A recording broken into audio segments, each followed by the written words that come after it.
Buenas, mis amados hermanos, ¿cómo están? Espero en el Señor que se encuentren bien en cualquier lugar del globo terráqueo donde te encuentres. Y pues estoy por aquí dejando este pequeño videíto, pues para primero, antes que todo, saludarles y decirles que no me he olvidado de ustedes. He tenido, bueno, desde el mes de agosto o antes del mes de agosto, un mes y unas semanas bastante atareadas, pero espero ahora en esta semana, ¿no? El lunes o el martes, estar en vivo, pues porque tengo varias cosas que comunicarles, que actualizarles, y pues no quisiera hacerlo por medio de este breve video. Así que espero que me acompañen, estén pendientes a la sección de comunidad, donde estaré dando pues más información de qué día. Creo que estaré en vivo 2 veces esta semana que viene. Así que les estaré mostrando o diciendo, mejor dicho, qué días estaré en vivo, qué contenido les estaré trayendo. Y pues antes de dejarles, espero que me acompañen a leer el versículo del día.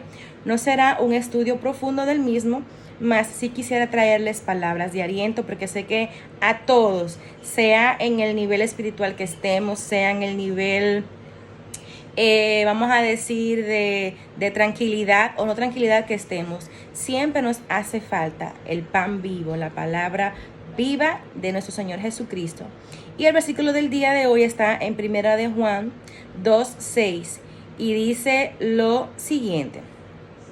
Dice, a ver, el que dice, bueno, vamos a leer el contexto del versículo, pues para ver qué el Señor puede poner, ¿no?, en mí en este momento para ustedes. Y bueno, dice el título, ¿no?, de capítulo número 2, como empieza el libro, la epístola de Juan, en este caso la primera epístola, capítulo 2, dice lo siguiente: Cristo nuestro abogado. Hijitos míos, estas cosas les escribo para que no pequen.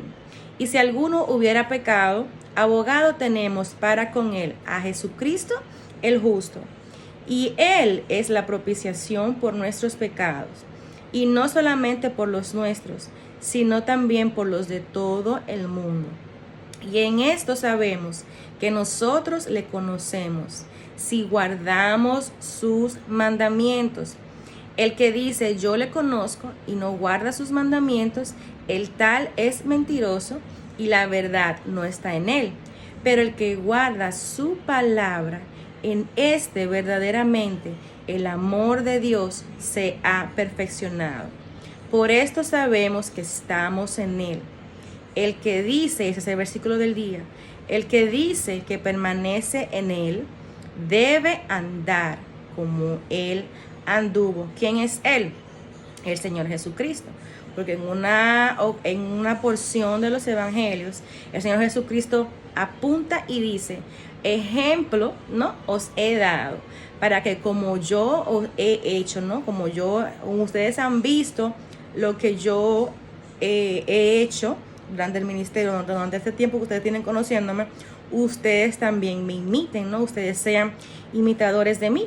Y lo vemos como eso también nos apunta, ¿no?, en la porción del libro de Mateo, en el Sermón del Monte, a partir del capítulo 5 hasta el capítulo 8, vemos como en el capítulo 5 y 6, ¿no?, están las bienaventuranzas, y luego el Señor Jesucristo dice, a la altura creo que del capítulo 6, donde el Señor Jesucristo nos dice que somos la luz, la sal y la luz del mundo. Entonces, ¿cómo podemos ser luz? ¿Cómo podemos ser esa sal? Y es precisamente como nos insta la epístola de Juan, donde dice lo siguiente, ¿no? El que guarda su palabra.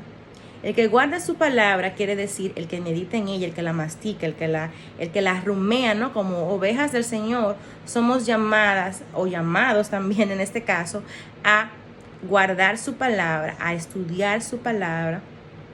Cosas que debemos hacer pues de una manera intencional, y les confieso que no le he hecho en este último tiempo, y pues les pido perdón al Señor por eso, pero a pesar de que no lo he hecho, señores, les tengo que decir que la palabra del Señor ha traído un fruto en mi vida, que la verdad yo les puedo decir que no dependió de lo mucho o de lo poco que estudié, dependió de todo lo que el Espíritu Santo ha sembrado en mi vida, y en este tiempo, vamos a decir, de un pequeño desierto, he podido recoger fruto de la palabra que el Señor ya ha sembrado en mí durante este tiempo que tengo, ¿no?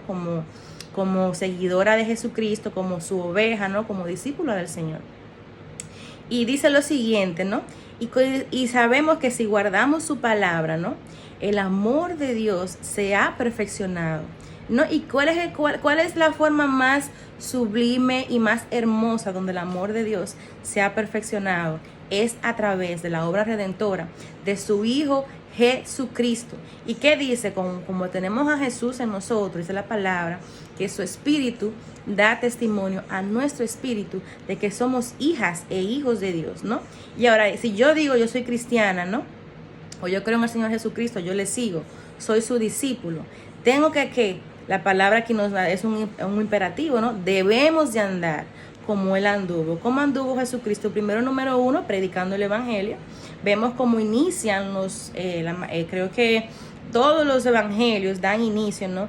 Con esta palabra de Jesucristo, donde Él llama a las personas a arrepentirse, ¿no? Porque el reino de los cielos es acercado, y a creer en el Evangelio. ¿Qué más hizo Jesús? Pues ayudó a las personas, independientemente creyeran en Él o no. Oró por las personas, oró por sus discípulos, ¿no? Esta fue como la base, ¿no? La principal base, ¿no? Que es la piedra angular de la iglesia es Cristo. Pero Cristo nos dejó un blueprint, ¿no? No sé cómo se dice, un plano, ¿no? De dónde podemos seguir construyendo a partir, ¿no? De la base de esta piedra angular, donde nuestra fe, pues, es construida ya de Cristo para arriba. Entonces, ¿qué debemos de hacer? Debemos de andar como Él anduvo, en oración con el Padre.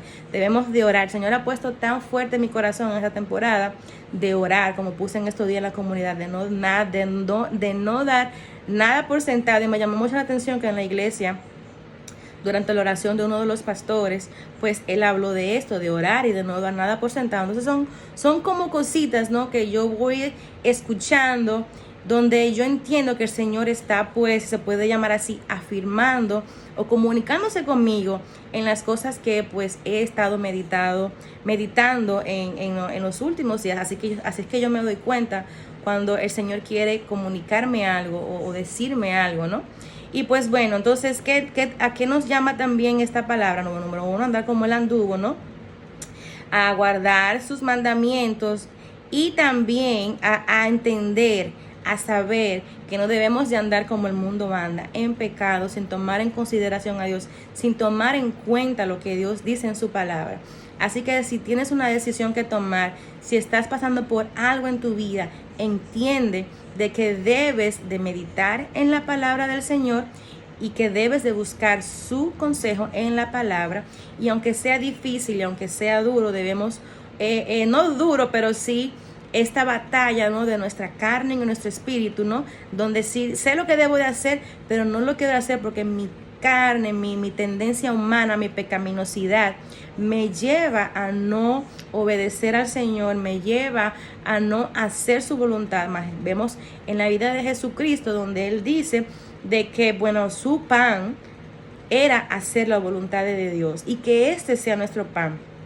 Trabajemos por este pan que no perece, que es, ¿no?, aguardar su palabra, obedecer su palabra y buscar de Él, buscar de ese pan eterno que es Jesucristo, ¿no? Pero Dios nos da una esperanza en medio de toda nuestra pecaminosidad y de esta batalla del creyente, ¿no?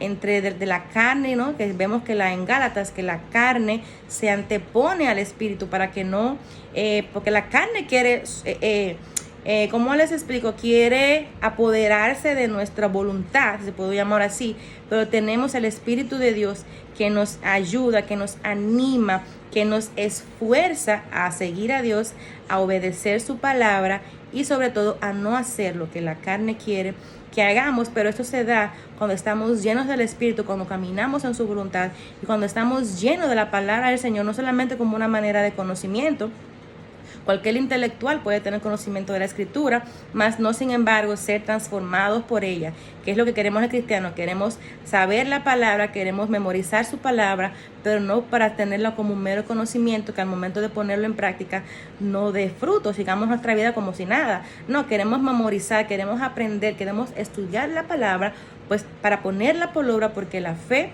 sin obras está muerta. Y dice la palabra acá, en el principio de esta epístola de Juan, dice que si hemos pecado, ¿no? Porque pecamos. Esa es la palabra que si decimos que no tenemos pecado, somos mentirosos. Más adelante, en el capítulo número 1 de esta epístola de Juan, dice que tenemos pecado. Si decimos que no tenemos pecado, nos hacemos mentirosos y la verdad no es tener. Eso de que nunca vamos a pecar, eso está fuera de la ecuación, porque si no, primera de Juan no se hubiera escrito. ¿Qué es lo que nos da Dios? Nos da la esperanza de que si pecamos, la palabra nos insta a pecar.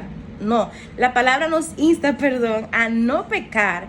Pero si pecamos, debido todavía a este remanente, ¿no?, que tenemos en nosotros, este hombre natural que se va desgastando, obviamente, pero si pecamos, abogado tenemos, ¿no?, a Jesucristo, quien es la propiciación. Entonces tenemos que venir en oración, pedirle perdón al Señor, que nos perdone esta humanidad que tiende a alejarse de su palabra, que tiende a alejarse de sus promesas, que tiende a irse así en este mar de preocupaciones y de cosas. Pedirle perdón al Señor, venir a Él, ¿no?, en arrepentimiento y fe, porque la vida del cristiano es una vida constante de arrepentimiento y de fe en la obra redentora del Señor Jesucristo, sabiendo de que si confesamos nuestro pecado, dice primera de Juan, capítulo 1, Él es fiel y justo para perdonarnos, y sabemos, ¿no?, que esto nos trae esperanza, nos limpia, esa es la palabra. Padre, purifícalos purifícalos en tu verdad, tu palabra es verdad. Así que la palabra nos purifica y la oración también nos limpia por medio de la confesión y del arrepentimiento. Aquí está mi bebé también, que estaba bastante enfermito, y bueno, gracias a Dios estaba bastante bien. He tenido, ya les contaré en mi próximo en vivo. Así que con esta me despido porque me están llamando mi chichi. Y nada, mis hermanos, les amo en el Señor, cuídense mucho y nos vemos en la próxima. Chaito, bye bye.